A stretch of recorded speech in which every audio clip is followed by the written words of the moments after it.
नमस्कार प्रिय छात्र एवं छात्राएं, मैं जितेंद्र कुमार। कुछ विशेष जानकारी, ये जो डिक्टेशन वीडियो दी गई है इसमें अनुपम टाइपिंग बुक से दी गई है, जो पेज 19 से लेकर के पेज 42 तक की डिक्टेशन दी गई है, जिसमें आपकी 60 की स्पीड से लेकर के 100 की स्पीड तक दी गई है। तो मेरा कहना है कि इस किताब के डिक्टेशन लिखने के पहले आप इसका होमवर्क पहले आप करके हमारे व्हाट्सएप के माध्यम से चेक करवाएं। उसके बाद में गलतियों को समझें, सब चिन्ह को याद करें। उसके बाद 10 बार प्रैक्टिस करें। 10 बार प्रैक्टिस पूरी हो जाने के बाद पहले 60 की स्पीड को टारगेट करें, फिर 70 को करें, फिर इसी प्रकार 100 तक करेंगे तो आपकी स्पीड बढ़ती जाएगी। जो नए बच्चे ये वीडियो देख रहे हैं, लिखने का प्रयास कर रहे हैं, उनको अगर संपूर्ण जानकारी चाहिए तो हमारे कॉन्टैक्ट नंबर से संपर्क करें। Ready, start. वियतनाम युद्ध लंबा खिंचा ही भारत पाकिस्तान के बीच 3 युद्ध हुए। अरब इसराइल युद्ध हुआ और हाल ही में इराक के विरुद्ध सुरक्षा परिषद की सहमति से जो युद्ध हुआ वह एक तरह का सीमित विश्व युद्ध ही था। इस युद्ध से यह बात भी सामने आई कि अगर सुरक्षा परिषद के 5 स्थायी सदस्य एकजुट हो जाएं तो किसी भी दूसरे देश को रौंद सकते हैं और युद्ध को जायज़ भी ठहरा सकते हैं। इस तरह सुरक्षा परिषद की केंद्रीय भूमिका के कारण संयुक्त राष्ट्र संघ का उद्देश्य ही कुंठित हुआ जा रहा है और इसलिए परिषद की बजाय महासभा को अधिक अधिकार सौंपे जाने की मांग उचित और सामयिक हो गई है। प्राचीन काल में भारतवर्ष प्रत्येक दृष्टिकोण से विश्व के सर्वाधिक संपन्न देशों में था। इसे अन्य देशों के लोग सोने की चिड़िया के नाम से भी पुकारते थे। समय बदला, इतिहास ने करवट ली। भारतीयों की मूर्खता के कारण अनेक बार विदेशियों ने हमारे देश पर आक्रमण किए। इसे हर तरह से हानि पहुंचाई गई। धर्म एवं ज्ञान विज्ञान से संबंधित अनेक ग्रंथों को विदेशी या तो उन्हें उठा ले गए अथवा उन्हें नष्ट कर दिया गया। विज्ञान की ऐसी बहुत सी खोजें जिन्हें भारतीय ऋषि मुनि बहुत पहले से ही याद कर चुके थे, उन खोजों को पाश्चात्य वैज्ञानिकों का ज्ञान का भंडार वर्तमान समय के लोग मानते हैं। मैं अपने इस लेख में भारतीय जनता को एक ही प्रामाणिक जानकारी दे रहा हूँ, जिसके बारे में यह माना जाता है कि यह खोज पाश्चात्य वैज्ञानिकों द्वारा की गई है। ग्रह नक्षत्रों की खोज, उनकी गति, आकार, आकर्षण शक्ति, रंग, किरणें आदि की खोज आधुनिक की देन नहीं है, जिसकी आयु अभी लगभग 300 वर्षों की है। आज से हजारों वर्ष पूर्व ही भारतीय ऋषियों ने इसका ज्ञान प्राप्त कर लिया था। बुध ग्रह सूर्य के सबसे निकट का ग्रह है। यह सूर्य से 27 अंश से अधिक दूर नहीं जा सकता। यह सूर्योदय से 1 घंटा पूर्व उसी समय दृष्टिगोचर होता है। अब सूर्य से इसकी दूरी 13 अंश अथवा उससे अधिक हो।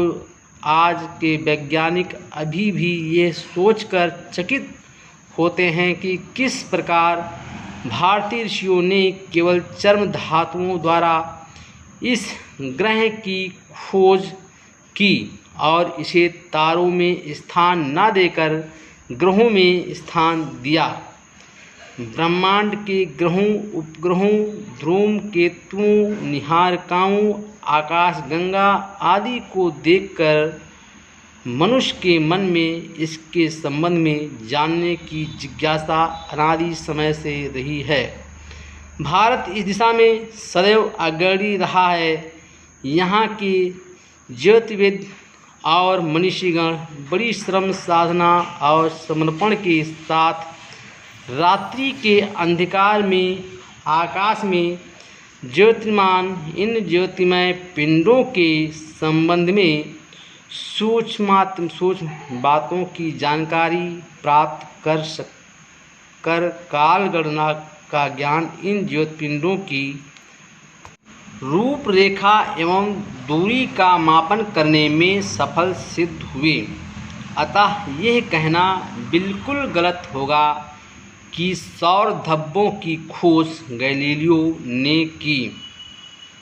वास्तव में विश्व में सर्वप्रथम सौर धब्बों की खोज बराहमिहिर ने की। किसी भी राष्ट्र के विकास की दर उसके पूंजी निर्माण, बचत, प्रोत्साहन एवं वरीयता के आधार पर उत्पादक विनियोजन का परिणाम है।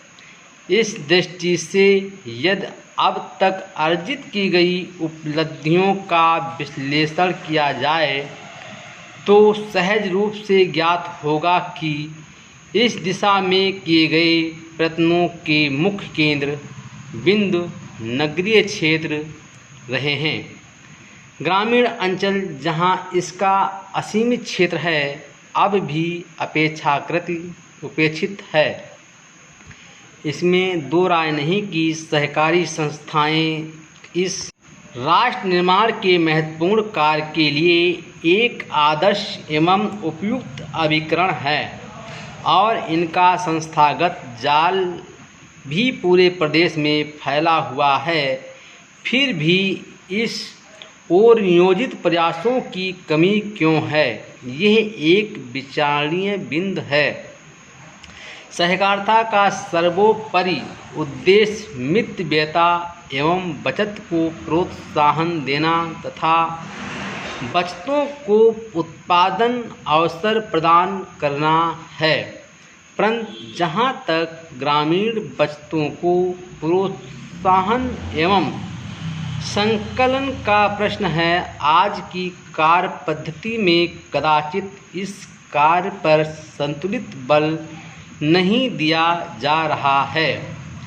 यद्यपि सहकारी बैंकों द्वारा संचय निक्षेप कार्य में उल्लेखनीय उपलब्धियां की गई हैं, फिर भी ग्रामीण बचतों के क्षेत्र एवं संभावना को देखते हुए यह कहना गलत ना होगा कि इस ओर से हम कुछ उदासीन अवश्य हैं।